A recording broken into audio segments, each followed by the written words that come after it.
Imagine you are walking through a valley of shadows. In your pocket, you have a handful of seeds. These are not ordinary seeds. These are the seeds of your future. These are the blueprints for the life you have been praying for. They represent your legacy, your wealth, your mental peace, and your greatest breakthroughs. Now, imagine you come across a group of people sitting by the road. They look tired. They look stagnant. Because you have a good heart. Because you want to be liked. Because you want to be seen as a leader. You pull those seeds out of your pocket. You show them to the group. You tell them, look at what I am about to plant. Look at the garden I am going to build. What do you think happens next? Do they get up and help you dig the holes? Do they bring you water? No. Most of them will look at those seeds with the eyes of a thief. Some will tell you the soil is too dry. Some will tell you that seeds like that do not grow in this neighborhood. And others, the most dangerous ones, will wait until you are sleeping and they will scatter those seeds to the wind. Not because they want the seeds for themselves, but because they cannot stand the thought of you having a garden while they are still sitting in the dirt.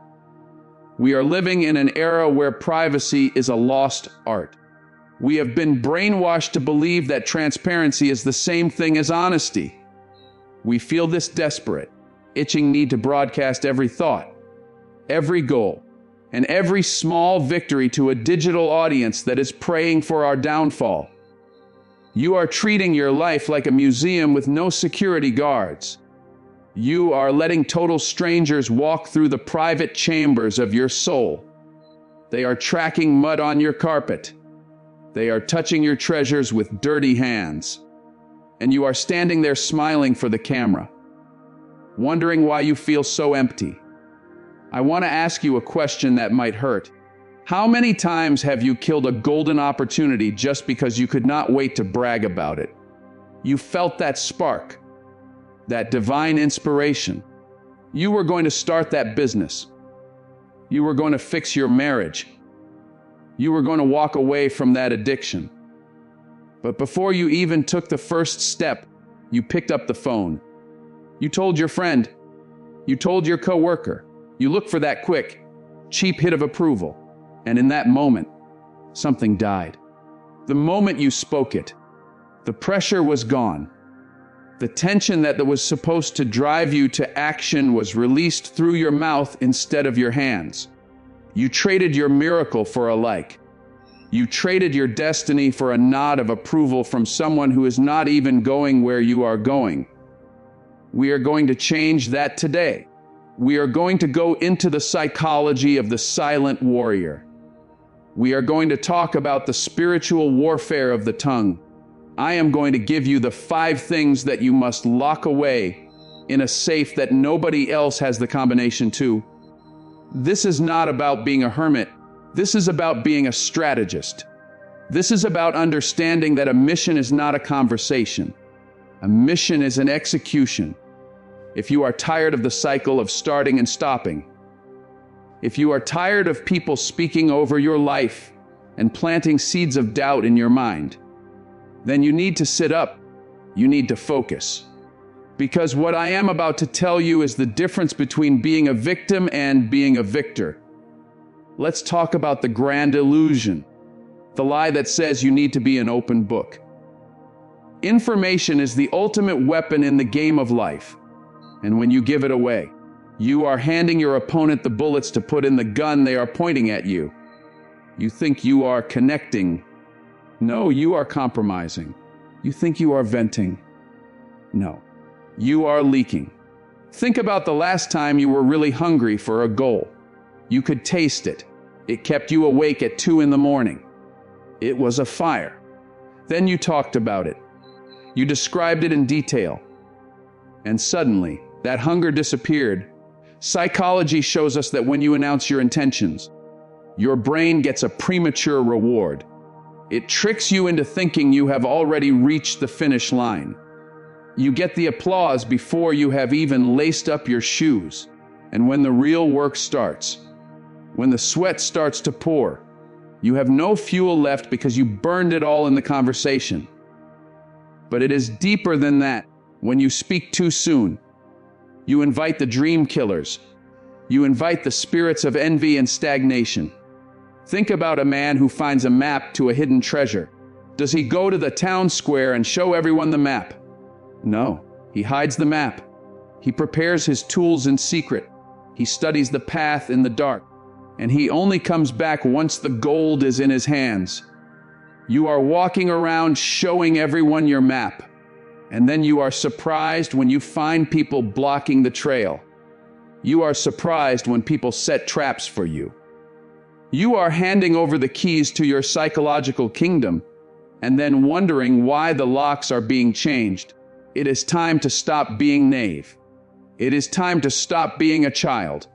It is time to start moving with the calculated silence of a professional. If you want to change your world, you have to stop telling the world how you are going to do it. You have to let the noise of your success be the only thing they ever hear, because the world does not need to see your process. It needs to see your results. The silence is where the power is. The silence is where the growth happens. And the silence is where you become the person you were always meant to be. The second gate you must lock, the second thing you must never reveal to a living soul, is the blueprint of your next major move. Listen to me. Life is a game of high-stakes strategy. It is a chess match played on a board where the pieces are moving even when you are asleep. Now, imagine you are sitting across from an opponent. This opponent is not necessarily a bad person, but they are competing for the same space, the same resources, the same air. Would you ever, leaning over the table, point to your knight and whisper in their ear exactly how you plan to trap their king in 4 moves? Of course not. That would be insanity. They would adjust. They would pivot. They would block your path before you even lifted your hand. Yet, this is exactly what you do in your daily life. You have a plan to switch careers. You have a strategy to invest your savings. You have a vision to relocate and start fresh where nobody knows your name. And what do? You broadcast it. You talk about it over coffee. You mention it in passing at the office. You are showing your hand to the very people who have a vested interest in keeping you right where you are. You have to understand the psychology of the spectator. Most people are stuck. They are comfortable in their stagnation. And when they see you preparing to launch, when they see you building a ladder to get out of the pit they are still sitting in, it triggers a deep insecurity within them. Your progress is a mirror that reflects their failure. So, under the guise of being a friend, under the guise of being protective, they will start to leak poison into your plan. They will ask questions designed to make you wobble. Are you sure the market is ready for that?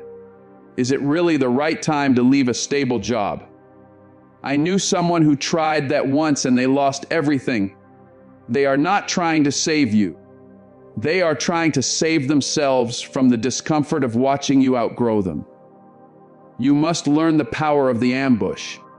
There is an incredible authority in being underestimated. Let them think you are distracted. Let them believe you are just as lost as they are. Let them assume you have no plan, no direction, no drive. Let them sleep on your potential. Because while they are talking about you, you are working on you. While they are judging your past, you are engineering your future. While they are scrolling through the lives of others, you are deep in the laboratory of your own mind, creating something that the world has never seen. There is a sacred energy and a secret. When you keep your move to yourself, you create a pressure cooker of ambition. That energy has nowhere to go. It cannot escape through your lips, so it must manifest through your actions. It becomes the fuel that gets you out of bed at 4 in the morning when your body is screaming for more sleep. It becomes the focus that keeps you grinding when everyone else is at the party. You become a ghost in the machine, a shadow that moves with purpose.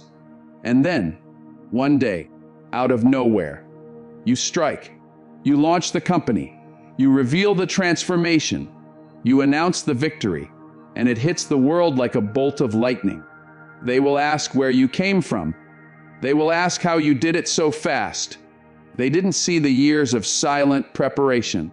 They didn't see the foundation you were pouring in the dark. And that is exactly how it should be. You owe the world your results. You do not owe them your process. Stop asking for permission from people who do not have the vision to see your destination. Stop looking for a green light from people who are colorblind to your dreams. You are the architect. You are the builder. And the most beautiful structures are those that rise up behind a curtain. Keep the curtain closed. Keep your mouth shut, and let the finished product be your only testimony. When you work in total silence, you are not just building a business or a body. You are building a character that is unshakable. You are proving to yourself that you do not need the applause of the crowd to keep moving. You are developing a divine self-sufficiency. You are becoming a person who is driven by an internal flame rather than external validation. And once you reach that level, you are dangerous.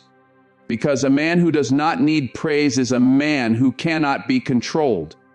A woman who does not seek approval is a woman who cannot be stopped. Lock the gate, protect the plan, and move like a king in a world of pawns. The third gate you must bolt shut is the entrance to your past wounds and your current vulnerabilities.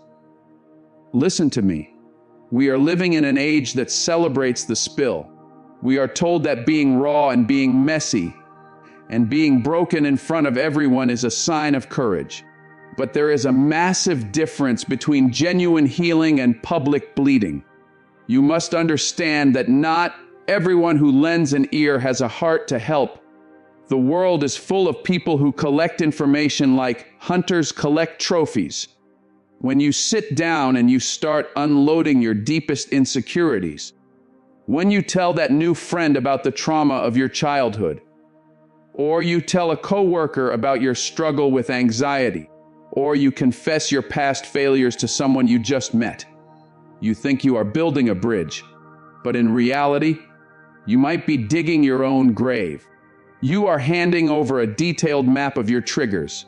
You are showing them exactly where your skin is thin and where your heart is soft. And right now, while the sun is shining and the coffee is warm, they might act like they care. They might nod and say they understand. But seasons change, relationships sour, conflicts arise. And in a moment of heat or a moment of jealousy, that very information you gave them in confidence will be turned into a missile aimed directly at your spirit. They will use your history to define your future. They will weaponize your honesty to discredit your growth. They will whisper behind your back, "Oh, don't mind him. He is just acting out because of his issues." They will use your past as a chain to keep you from flying. You have worked too hard to evolve to let someone else keep you tethered to a version of yourself that no longer exists. There is a spiritual dignity in privacy. Your scars are sacred. They are the evidence of the battles you have won. They are the proof of your resilience. And you do not throw pearls before swine. You do not give the details of your survival to people who did not have to bleed with you in the trenches. If you need to process your pain, you go to a professional. You go to a mentor who has earned your trust over a decade. You go into your prayer closet and you talk to the Creator. You heal in the dark so that you can lead in the light. Stop looking for pity in the eyes of others. Pity is a cheap substitute for respect, and you cannot have both at the same time. People will either look down on you with compassion, or they will look up to you with admiration. You choose which one you want. When you keep your vulnerabilities to yourself, you develop a psychological armor. You become a mystery that cannot be easily manipulated. You start to realize that your worth is not dependent on someone else acknowledging your struggle. You know what you have been through. You know the demons you have wrestled in the midnight hour. And that knowledge gives you a quiet, steely confidence. You stop being a victim of your story, and you start being the author of your legend. There is a power in the unspoken struggle. It builds a density in your soul. It makes you heavy. It makes you unmovable. When you don't leak your pain, you use it as a fuel for your purpose. You take all that hurt and all that rejection and all that fear, and you compress it until it becomes a diamond. You do not need the world to validate your trauma. You need the world to witness your triumph. So close the book on your past. Stop giving tours of your wounds to tourists who are only looking for a story to tell. Keep your business to yourself. Keep your heart under lock and key, and let your presence be so powerful that nobody even dares to ask about your past. They will be too busy being inspired by your present. You are not a project to be solved. You are a masterpiece to be respected, and a masterpiece is always protected by a frame. Build that frame. Maintain that distance. And never, ever let them see you bleed unless you are doing it on your own terms. The fourth gate that must be guarded with your life is the vault of your financial reality. Listen to me. Money is more than just paper and ink. Money is energy. It is a spirit that shifts the atmosphere of every room you walk into. And the moment you start talking about your numbers, whether you are swimming in millions or struggling to find your last dime, you are inviting a storm into your house. We live in a world of comparison, a world of digital flexing where everyone is trying to prove they are winning. But the real winners, the ones with the heavy pockets and the light hearts, they know that wealth is best enjoyed in the shade. If you go out there and start flashing your bank account, if you start telling people about your salary or your new investments or the profit you just made, you are not attracting friends. You are attracting parasites. You are attracting people who no longer see you as a human being, but see you as a solution to their problems. Suddenly, the way they talk to you changes. There is a weight of expectation in the air. They expect you to pick up the check. They expect you to be the one to bail them out. And the moment you say no, even if you have 1,000 good reasons, you become the villain. You have traded your peace for the pride of being known as a man of means. You have become a target for envy. And envy is a silent killer. It is a rot that eats away at the foundation of your relationships. On the other side of the coin, if you are going through a lean season, if you are battling debt or trying to stay afloat, keep that struggle between you and the grind. When you tell people you are broke, you are not getting support. You are getting classified. People will start to look at you with a subtle form of contempt. They will stop inviting you to the table because they don't think you can pay your way. In the professional world, desperation has a smell. And if the people you are negotiating with can smell that you need the money, they will squeeze you. They will lowball you. They will treat you like a servant instead of a partner. Silence is your greatest financial asset. It is your shield against entitlement and your protection against pity. You want to move through the world with a dignity that cannot be priced. Let them guess.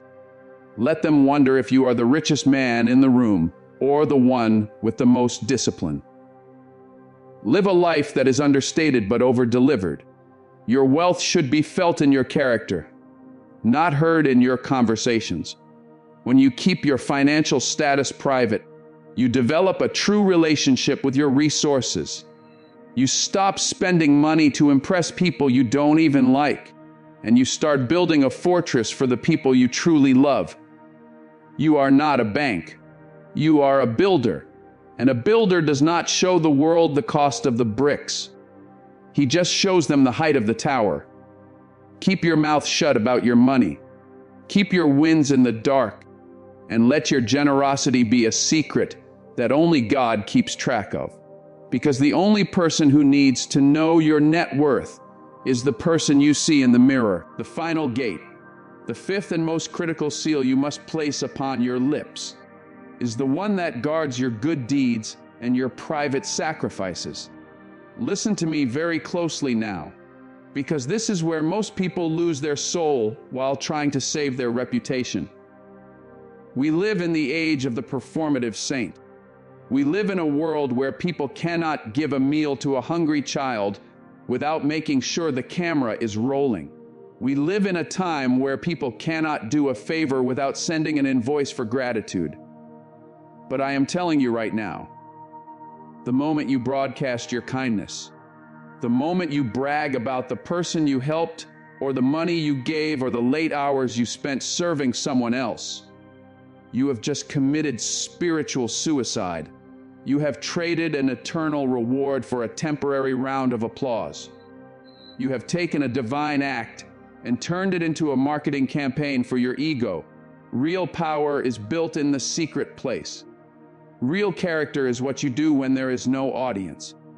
When you keep your goodness to yourself, you are creating a reservoir of spiritual authority that the world cannot touch. You are building a backbone of steel because you know who you are, regardless of what the internet thinks. You are not performing for likes. You are living for a higher purpose. When you help someone in secret, you are not just changing their life. You are changing your own. You are proving to yourself that you do not need the world to tell you that you are a good person. You already know it. And that inner knowing is worth more than all the gold on this earth. It creates a quiet, unshakable confidence that people can feel when you walk into a room. They won't know why you are so solid. They won't know why you are so at peace. It is because you have a secret history of goodness that belongs only to you and the Creator. You must understand that your energy is finite. Every time you talk about your good deeds, you are leaking that energy. You are dissipating the force of your own character. But when you keep it contained, it builds and builds until you become a lighthouse. You don't have to tell people you have light. They will see it. You don't have to tell people you are a leader. They will follow you. You are in a season of total transformation. You are becoming the lion. And a lion does not need to roar to prove he is the king. He just is. You have the 5 keys now. You know how to lock the gates. You know how to protect your vision, your past, your money, your family, and your heart. Now, it is time to stop talking and start walking. It is time to go back into the dark and do the work. Do not look for approval. Do not look for validation. Do not look for a pat on the back. Look for the result, because the world is waiting for the man or woman you are becoming in the silence. The masterpiece is finished. The curtain is about to rise. But you do not need to say a word. Just step onto the stage and let your life speak for itself. Go get it.